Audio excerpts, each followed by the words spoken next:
The city never sleeps, but it remembers everything. I learned that the hard way.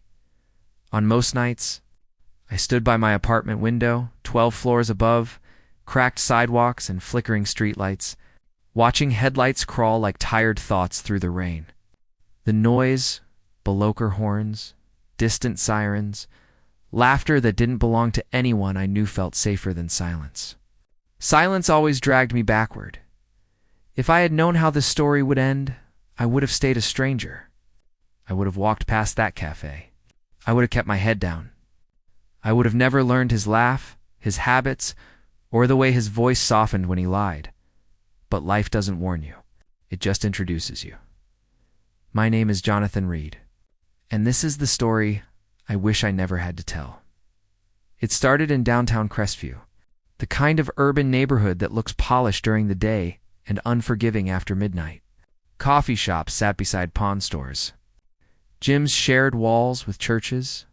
Everyone was chasing something: money, meaning, or forgiveness, and most of us pretended we weren't. I worked in digital marketing.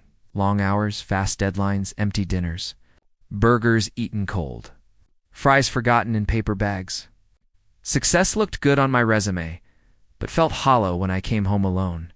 I told myself that isolation was freedom, that dependence was weakness, that belief didn't survive long. The cafe on Fulton Street became my routine. Same corner table, same black coffee, same glance at the door every time it opened, though I didn't know why I was looking. Patterns comfort us before they trap us. That's where I met Michael Turner. He wasn't loud. He didn't need to be. Confidence hung on him naturally, the way a jacket fits someone who's worn it for years. He talked to the barista like she mattered. He noticed details: cracks in the wall, old jazz playing too low, the way people avoided eye contact when they were hiding something. "Mind if I sit?" he asked one morning, already pulling out the chair. I should have said no. Instead, I nodded. We talked about harmless things: work stress, city life, why the best ideas always show up when you're too tired to use them. He laughed easily, but there was restraint behind it. Like someone who learned early that joy attracts attention, and attention comes with a price. Friendship came fast. Too fast? Gym sessions. Late dinners. Drinks that turned into confessions. Michael knew how to listen, and I was starving to be heard. He told me about his past in pieces, never fully assembled. Failed business. Broken trust. A family that spoke in silence instead of words. Looking back, every sentence carried a warning. I just didn't know how to read it yet. Then came Emily Carter. Emily didn't enter rooms. She changed them. She was sharp, articulate, and careful with her smiles. She worked in nonprofit management, talked about community impact, and believed cities could heal if people stopped lying to themselves. Michael introduced us like it was nothing. Like my heart wasn't about to trip over itself, the three of us became inseparable.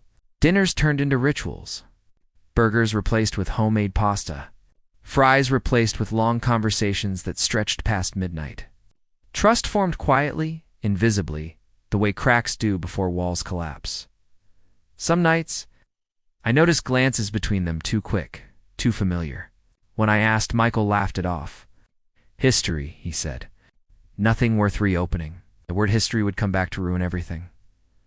But at the time, I believed him because believing felt easier than being alone. What? I didn't know was that the city had already started writing the ending. And every smile I trusted was another sentence I would one day regret reading.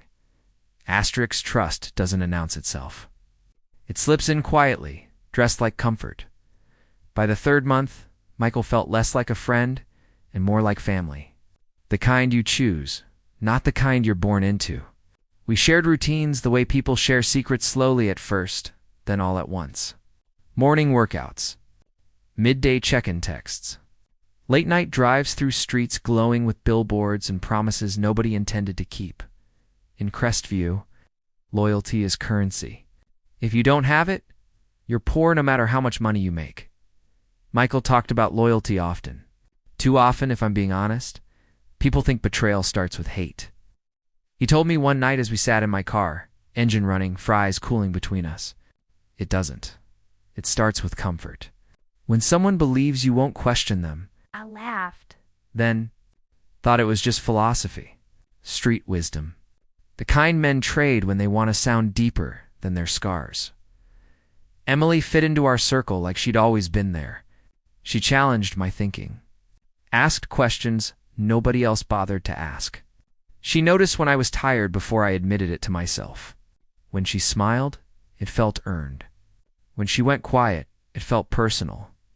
Sometimes I caught Michael watching her when he thought no one noticed. Not desire exactly. Something older. He never crossed lines in front of me. The space between them felt crowded with words they weren't saying. I ignored it, because ignoring felt safer than digging. Flashbacks have a cruel sense of timing. They don't show up when you invite them. They ambush you when you're confident. Years earlier, I trusted a business partner who cleaned me out while shaking my hand. Signed papers I didn't read closely enough. Learned the hard way that trust without verification is just expensive optimism. I swore I'd never repeat that mistake. Yet there I was, doing it again this time with people, not contracts. Emily started calling me more. Just to talk. About work stress. About how the city chews people up when they forget who they are. Sometimes Michael wasn't mentioned at all, which should have relieved me. Instead, it left a hollow space I couldn't explain. One evening, she asked, "Do you believe people can outgrow their past?" The question landed heavy. "I think people learn to hide it better," I said. She smiled, but her eyes stayed serious. Some pasts don't stay quiet. It should have been my cue. Instead, I invited her over for dinner. Cooked pasta. Burned the garlic. We laughed about it like it mattered. From my window, the city glowed steady and indifferent. A reminder that no one's pain is special enough to stop the world. When Michael joined us later, the energy shifted. Not loud, not obvious, just tighter. Like a rope pulled too far, he brought dessert. Pie from a bakery across town. He always remembered details like that. It made people feel chosen. As the night went on, stories turned personal. Childhood memories. First heartbreaks. Moments we pretended didn't shape us, but did. Michael spoke about his father for the first time, how silence can be louder than shouting. How absence teaches lessons presence never could. Emily reached for his hand briefly. Too brief to accuse. Too intimate to ignore. I watched it happen and told myself, it meant nothing. That's the lie we tell right before everything changes. Later that night, after they left, I sat alone with empty plates and unanswered questions. I searched for something to distract me, news, emails. Anything but my mind circled. One thought like a warning light. What if I was standing in the middle of a story that started long before I arrived? Foreshadowing doesn't feel dramatic when you're living it. It feels like unease, like something just out of focus. The next morning, Michael called early. "Too early? You trust me, right?" he asked without greeting. The question froze me. "Of course," I said. "Why?" There was a pause. "Just long enough to matter good," he replied. I just needed to hear that. When the call ended, the city outside my window felt louder than usual. Sirens overlapping. People shouting. Life moving forward without checking who it runs over. I didn't know it then. But that question was a test, and I had just passed it for all the wrong reasons. Some truths don't arrive like explosions. They seep in slowly, like water under a locked door. The first crack appeared on a Tuesday afternoon. Disguised as coincidence, I was leaving a meeting early. Mind already drifting toward coffee and silence when I saw Emily across the street. She wasn't alone. Michael stood beside her, closer than usual, his head bent toward her ear. They weren't touching, but their bodies spoke a language I'd learned to recognize familiarity, pretending to be casual. I didn't call out. I didn't wave. I stood there, invisible, watching the city move around them. Traffic lights changed. Pedestrians crossed. Life went on as if nothing significant was happening. That's what hurt the most. Later that evening, Michael texted me like nothing had happened. Gym tomorrow, same time. Same routine. Comfort wrapped in habit. I almost canceled instead. I showed up. The gym smelled like rubber mats and old sweat. The kind of place where men unload their stress without talking about it.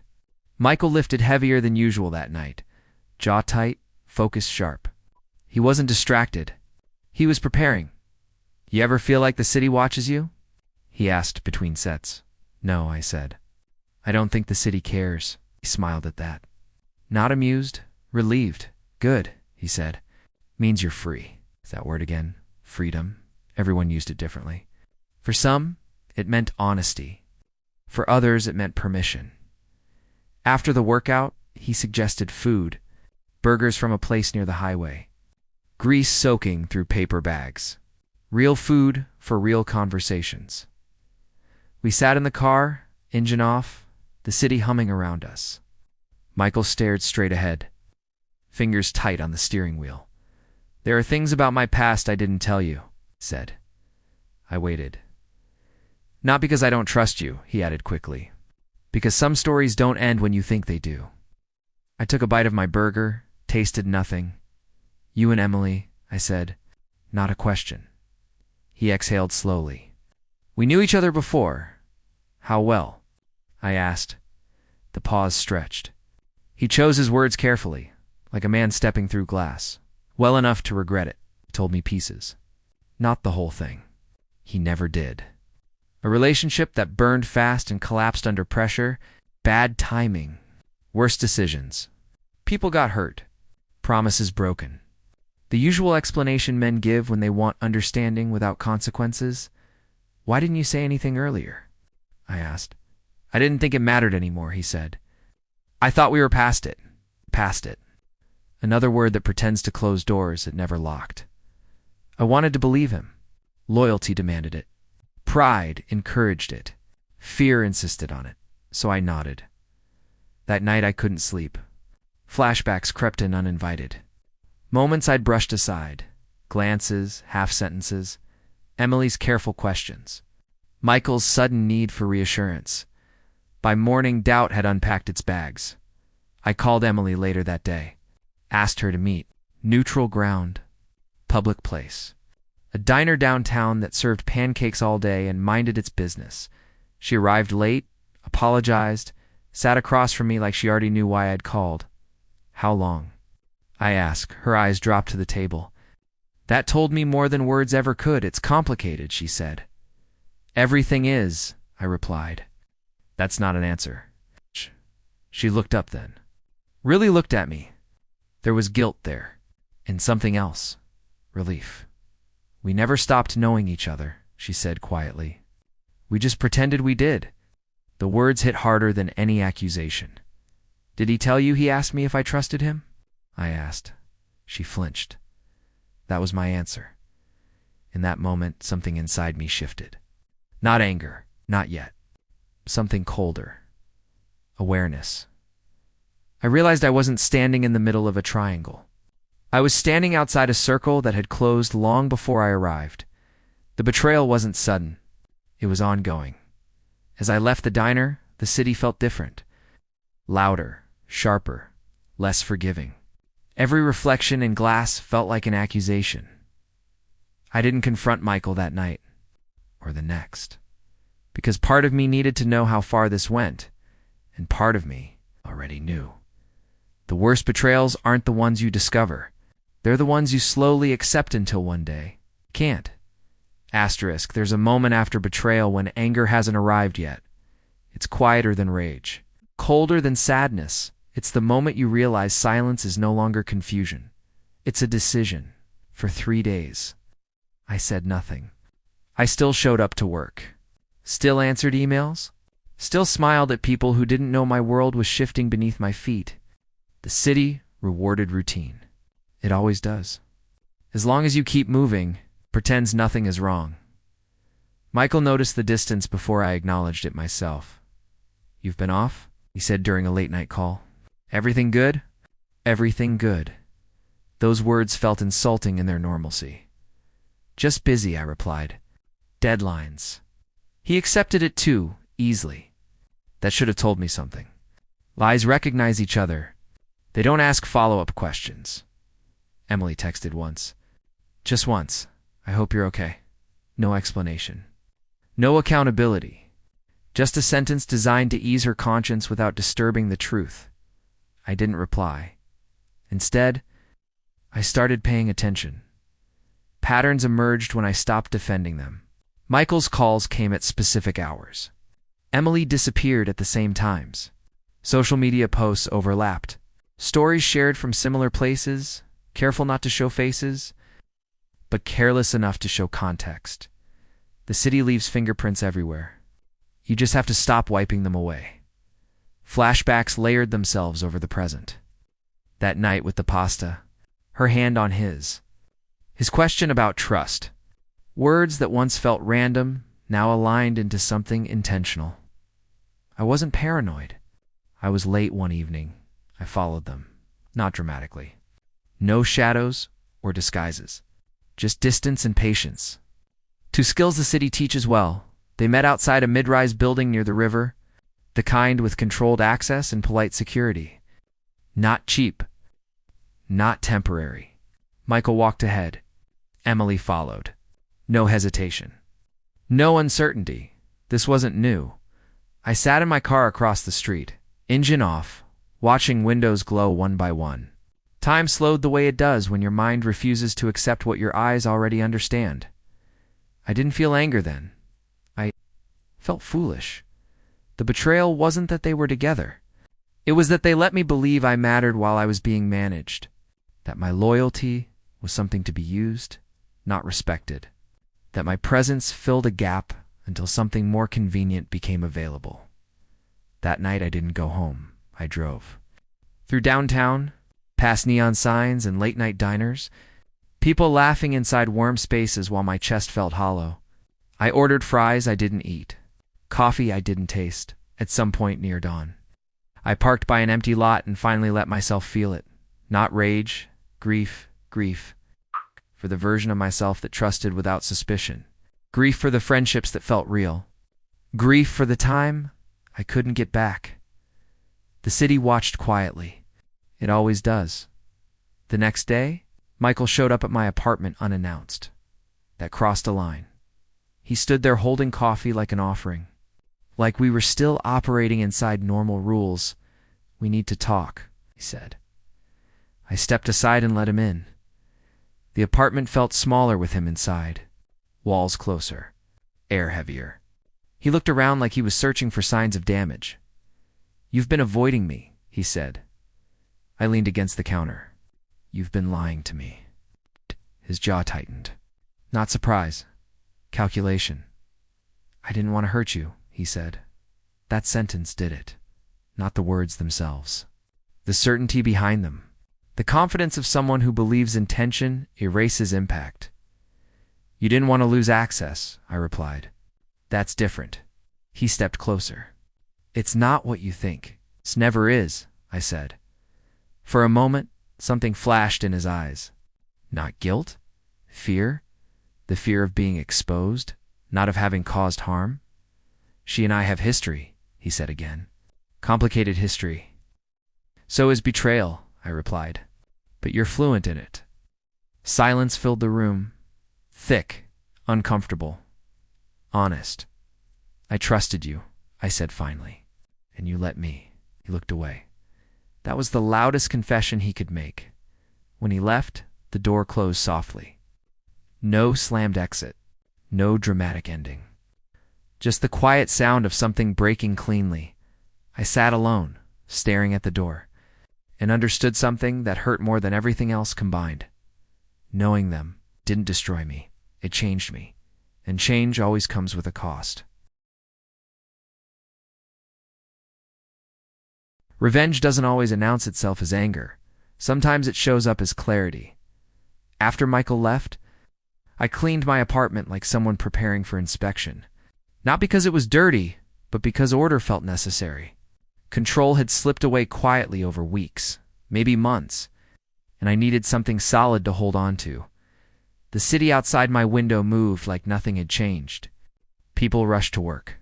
Horns blared. Someone laughed too loudly on the sidewalk. It struck me then how betrayal is always personal. The world never pauses to acknowledge it. That was when I made a decision, not a dramatic one. No threats. No confrontations. Just a shift in direction.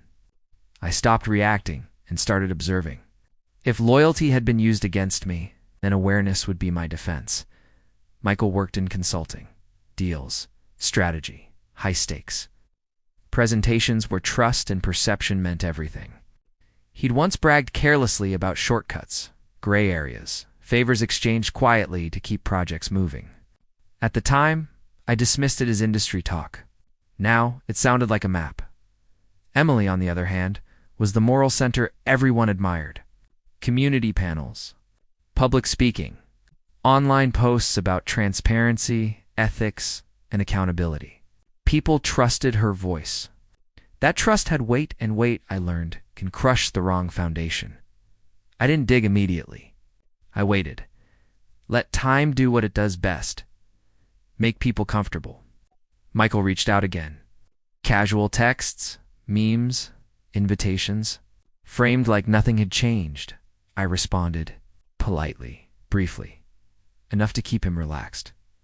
Emily stayed silent. That silence told me everything I needed to know. Flashbacks returned uninvited. Conversations I'd half listened to. Names mentioned casually. Projects that almost failed but didn't. Money that moved too fast to track. I started connecting dots I hadn't known existed. Late nights became research sessions. Public records. Archived posts. Overlapping timelines. Nothing illegal at first glance. Nothing obvious. But patterns don't lie when you line them up carefully. I wasn't hunting for destruction. I was looking for truth. One name kept appearing in. Michael's Orbita, developer with a history of cutting corners and settling quietly. Emily had once chaired a community meeting opposing one of his projects. At the time, she'd spoken passionately about ethics. Later, the opposition dissolved without explanation. That wasn't coincidence. I requested documents under open records. Laws, routine, professional. The city had rules, and those rules didn't care about personal drama. They cared about process. What I found wasn't criminal, it was worse. Emails showing coordination disguised as concern. Public stances softened privately. Advocacy traded for influence. Michael positioned himself as intermediary. Emily's voice carried credibility. Together, it smoothed resistance and secured approvals that should have faced scrutiny. Nothing that would land them in court. Everything that would destroy reputations. I sat back from my laptop. Heart steady, mind clear. This wasn't revenge fueled by rage. This was consequence. The hardest part wasn't deciding what to do. It was deciding what kind of person I wanted to be after. I thought about trust, about loyalty, about how easily pride convinces us we're entitled to bend rules when we believe our intentions are good. I thought about the version of myself that would have ignored this to avoid conflict. That version was gone. I didn't leak anything anonymously. I didn't post online. I did something far more dangerous. I told the truth selectively. Strategically, responsibly. First to a journalist I'd worked with years earlier. Not gossip, documentation, context. Time to verify. Then, to a board member Emily respected. Not accusation. Questions. The city responded the way it always does, to whispers backed by evidence. Slowly. Then all at once, meetings were postponed. Statements delayed. Michael stopped texting. Emily finally called. "Why are you doing this?" she asked, voice tight. "I'm not doing anything," I replied. I stopped protecting lies.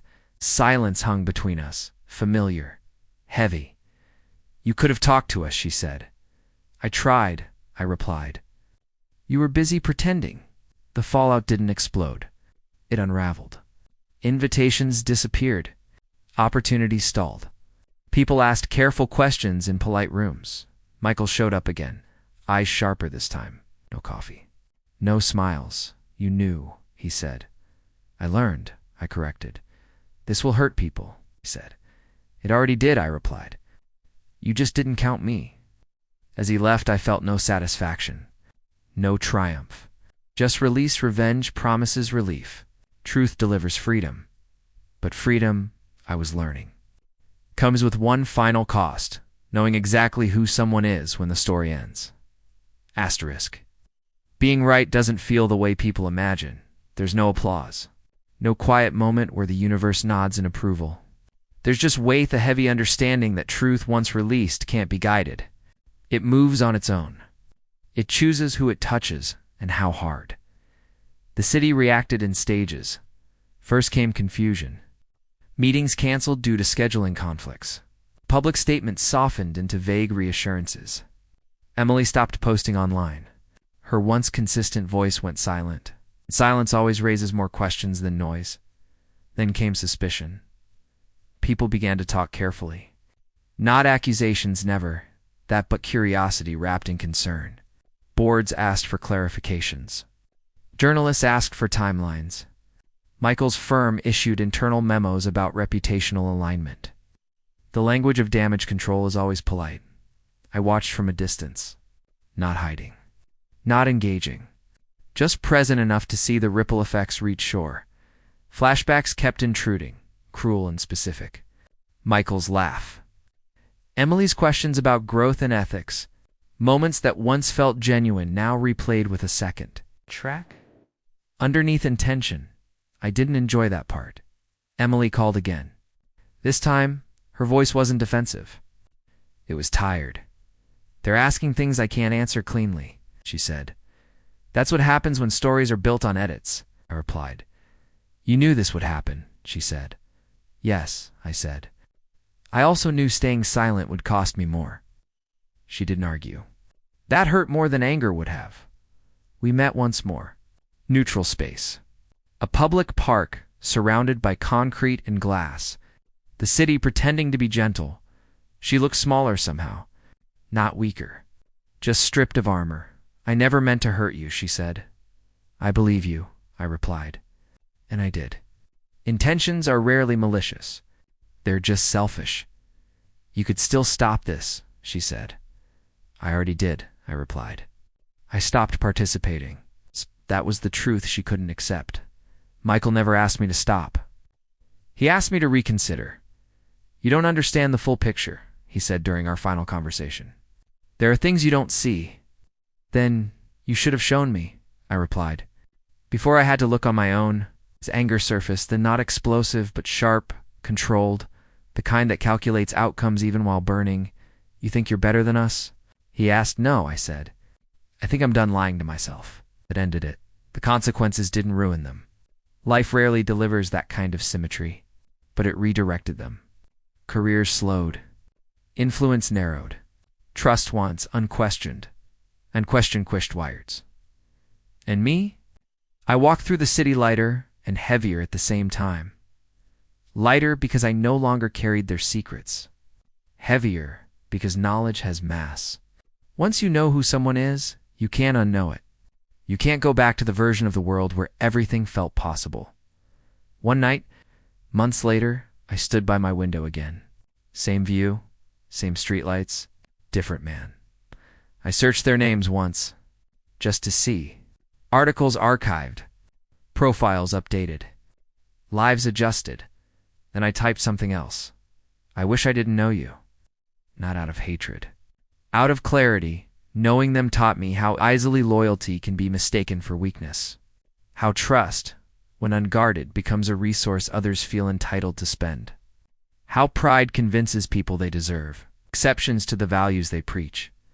But it also taught me something quieter, that integrity isn't loud, that walking away can be an act of strength, that freedom sometimes looks like loneliness before it looks like peace. The city hummed below, indifferent and eternal. It would keep introducing people to each other. It would keep watching stories begin without promising how they'd end. I turned away from the window. Some lessons don't need witnesses. Time doesn't heal the way people promise. It doesn't erase. It rearranges. Months passed. Seasons shifted. The city changed clothes, summer heat giving way to sharp evenings and early darkness. From the outside, my life looked stable. Work improved. Sleep returned. Conversations felt lighter. People assumed I'd moved on. They mistook silence for closure. The truth was simpler and harder. I had learned how to live with the knowing. Every now and then, something small pulled me backward. A cafe with the same cracked tiles.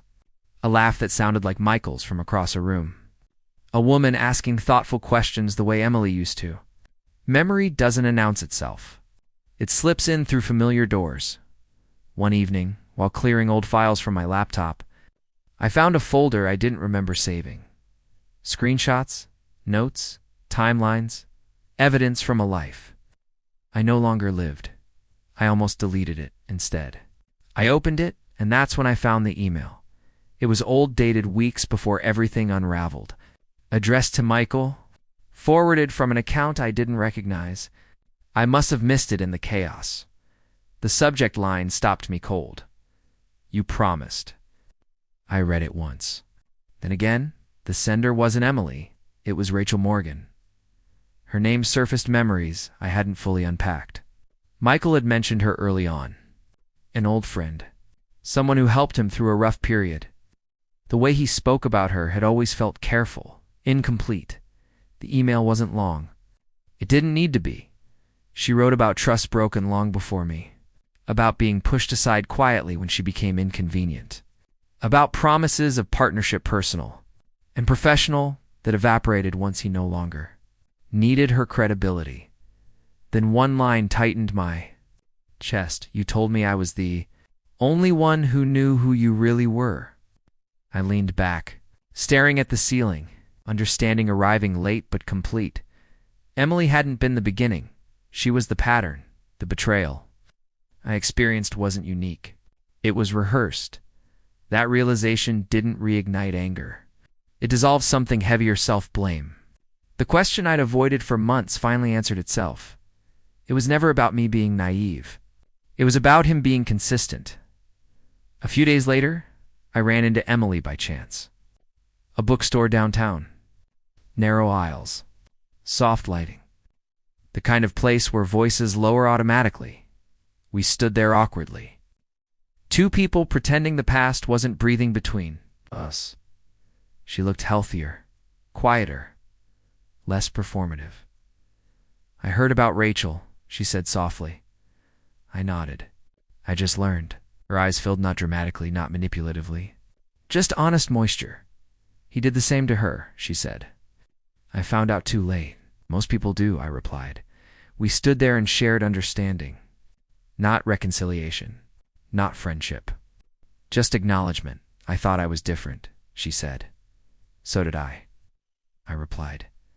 That was the moment something shifted, not between us, but inside me. The story I'd been telling myself completed its arc. I wasn't a victim of a single betrayal. I was a witness to a truth that had been repeating long before my arrival, and that truth didn't belong to me to carry anymore. That night, back at my apartment, I finally deleted the folder, not out of fear. Out of completion, the city outside kept moving. Always forward. Always hungry. I realized then that knowing someone deeply doesn't guarantee safety. Sometimes, it guarantees pain. And sometimes, the most powerful boundary isn't anger, it's absence. The title of this story isn't regret, it's recognition. Because wishing you didn't know someone isn't about erasing them. It's about acknowledging the cost of awareness and choosing not to pay it again. Asterisk. Some endings don't arrive with noise. They arrive with understanding. The kind that settles quietly. Like dust after a long road, leaving everything visible for the first time. A year passed. Not the kind people celebrate. No milestones. No dramatic turnaround. Just days stacking into weeks, weeks into months. The city kept moving, and so did I, but differently now. Slower, more intentional. Less eager to fill space with people who hadn't earned it. I changed apartments. New view, new streets. Same city, different rhythm. Sometimes that's all growth really is, changing your position enough to see things clearly. One evening, while waiting for a train, I overheard two strangers talking behind me. One laughed and said, "You don't really know someone until they show you who they are." I almost smiled. That sentence used to hurt. Now it felt accurate, neutral, complete. I thought about Michael for the first time in months, not with anger. Not with curiosity, but with distance. Distance gives memories their true size. He wasn't larger than life anymore. He was just a man who moved through people the way some people move through cities, taking what they need and leaving the rest to adapt. I thought about Emily too, not with bitterness. With clarity. She had wanted to be different. Most people do. Wanting, I learned, doesn't change patterns unless it's followed by action. And then I thought about myself, the man I had been when this story began. Believed loyalty was proven by endurance. By staying, even when something felt wrong. By giving people the benefit of the doubt until there was nothing left to give. That man believed knowing someone deeply was always a gift. He was wrong. Knowing someone can be a warning. Real lesson wasn't betrayal.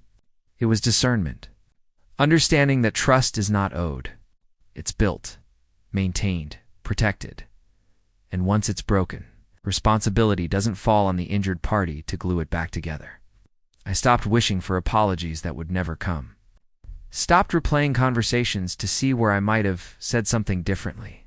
Closure doesn't come from other people. It comes from deciding the story no longer needs a sequel.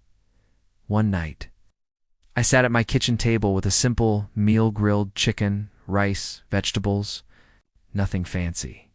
Real food, honest food. The kind that doesn't pretend to be more than it is. As I ate, I realized something quietly profound. I wasn't angry anymore. I wasn't sad either. I was free. Free from questioning my instincts. Free from explaining boundaries. Free from relationships built on imbalance. Free from the need to be chosen by people who only chose themselves. The city outside my window buzzed softly, a siren in the distance. Laughter drifting up from the sidewalk. Life happening everywhere, all at once. And for the first time in a long time, I felt present in it. I picked up my phone, opened the Notes app, and typed a single sentence: not for them, not for the past, but for myself. I wish I didn't know you.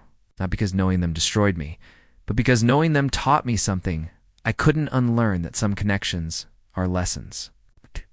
That not everyone who enters your life is meant to stay. That sometimes the most loving thing you can do is walk away without looking back. I saved the note. Then I closed the app. The story was finished. Not with forgiveness, not with revenge, but with truth. And truth, I learned, is the cleanest ending a story can have.